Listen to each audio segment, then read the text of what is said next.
السلام علیکم ورحمۃ اللہ وبرکاتہ۔ ویڈیو دیکھنے سے پہلے ہمارے چینل کو سبسکرائب کریں، ویڈیو کو لائک اور شیئر ضرور کریں، جزاکم اللہ خیرا۔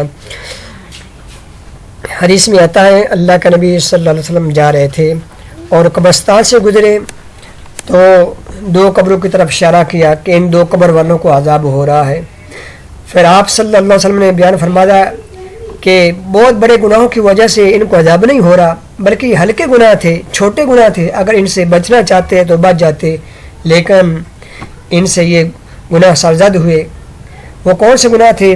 ایک آپ صلی اللہ علیہ وسلم نے فرمایا کہ چغل خور تھا، چگلی کرتا تھا، اس لیے اس کو قبر کے اندر عذاب ہو رہا۔ اور دوسرا آپ صلی اللہ علیہ وسلم نے بیان فرمایا کہ وہ پیشاب کے چھینٹوں سے نہیں بچتا تھا، کہ جب وہ پیشاب کرتا تھا تو پیشاب کے چھینٹوں سے نہیں بچتا تھا، اس لیے اس کو یہ عذاب ہو رہا۔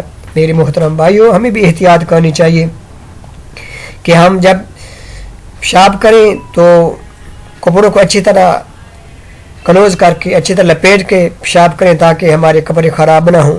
اور اس طرح دوسرا فرمایا کہ چغل خور تھا۔ میرے محترم بھائیوں، چغلی کھانے والے کو بھی قبر میں عذاب ہوتا ہے، اس لیے ہمیں چاہیے کہ ہم چغلی سے بچیں، کیونکہ یہ بھی بہت بڑا گناہ ہے۔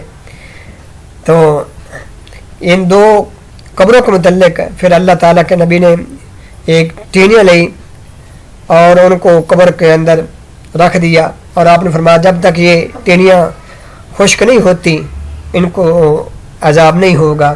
تو یہ آپ صلی اللہ علیہ وسلم کی برکت تھی، ہاتھ کی برکت تھی۔ تو میرے محترم بھائیوں، ہمیں بھی چاہیے کہ ہم ان گناہوں سے بچیں، ہم ان گناہوں سے بچیں۔ اللہ سے دعا اللہ تعالیٰ ہماری دنیا میں بہتر کرے، اللہ ہماری آخرت بہتر کرے۔ ویڈیو پسند آئی تو ویڈیو کو لائک شیئر ضرور کریں، کمنٹس میں ضرور بتائیں کہ ہماری یہ ویڈیو آپ کو کیسے لگی۔ جزاکم اللہ خیرا، احسن الجزا۔ اس پہ کمنٹ ضرور آئے گی۔